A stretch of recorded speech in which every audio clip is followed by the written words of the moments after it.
Ny vinany toetry ny andro eny an-dranomasina ny alatsinainy fahatelo ny volana jolay amin'ny enora maraina ka hatramin'ny talata fahaefatra ny volana jolay amin'ny enora maraina. Tsy misy ny fampitandremana manokana ho an'ny morontsiraka Madagasikara fa ny rivotra no somary mafimafy indrindra moa zany mivaratra aza ho an'ny morontsiraka avaratra atsinanany nosy manakaiky ny morontsiraka Sava sy ny morontsiraka ny faritry Diana izany. Ila mitandrina araka izany ny mpampiasa ranomasina manoloan'izay tranga izay raha ny toetry ny androntsika ho an'ny morontsiraka atsinanana tanjona Bobahomby hatrany amin'ny tanjona Angotsy norana mahalana ny andro ary ho avy atsimo atsinanana ny rivotra ka ho 20 ka hatramin'ny 570 kilometatra isan'ora hatratra 520 kilometatra isan'ora rehefa manakaiky ny tendron'ny avaratra. Anonja be ny ranomasina ary ny avy onja 2 ka hatramin'ny 2.4 metatra.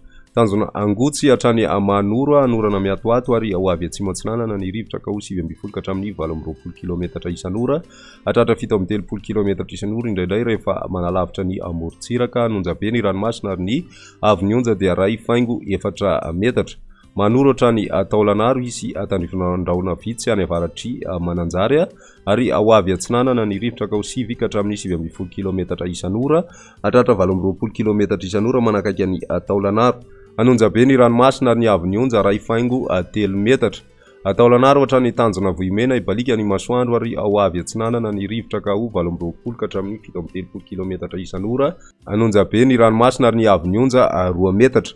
Morontsiraka andrefana kosa tanjona Vohimena hatrany amin'ny tanjona Ankaboa ibalika ny masoandro ary ho avy atsimo atsinanana ny rivotra ka ho 20 ka hatramin'ny 730 kilometatra isan'ora hatratra 570 kilometatra isan'ora any amin'ny tendrony atsimo any amin'ny alina. Ho avy atsinanana ny morontsiraka rehetra any amin'ny farany be-potoana ka ho 20 kilometatra isan'ora.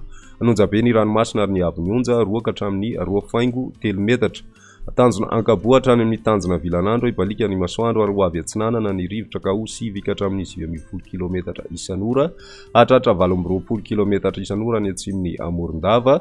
Ho avy andrefana kosa ny tolakandro ka ho 7 ka hatramin'ny 9 kilometatra isan'ora ary ho avy atsimon'ny alina ka ho 9 ka hatramin'ny 20 kilometatra isan'ora.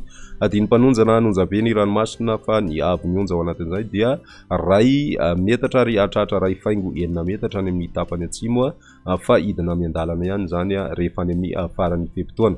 Ho an'ny tanjona Vilanandro hatrany Analalava ibalika ny masoandro ary ho avy atsimo atsinanana ny rivotra ka ho 20 ka hatramin'ny 730 kilometatra isan'ora hatratra 570 kilometatra isan'ora ny avaratry Mahajanga. Adiny-panonjana anonja be ny ranomasina ary ny avy onja dia ho 2.4 metatra ny maraina fa idina 2 metatra zay amin'ny atoandro. Analalava hatrany amin'ny tanjona Bobahomby kosa maranantsika azy andrahona tokona ibalika ny masoandro ary ho avy atsimo atsinanana ny rivotra ny avaratry Nosy sy manakaiky Analalava ka ho 20 ka hatramin'ny 570 kilometatra isan'ora. Iovaova kosa ny anakafa ka ho 7 ka hatramin'ny 70 kilometatra isan'ora. Adiny-panonja ny ranomasina ary ny avy onja dia 2.3 metatra ny maraina fa ho latsaky ny 2 metatra kosa amin'ny atoandro.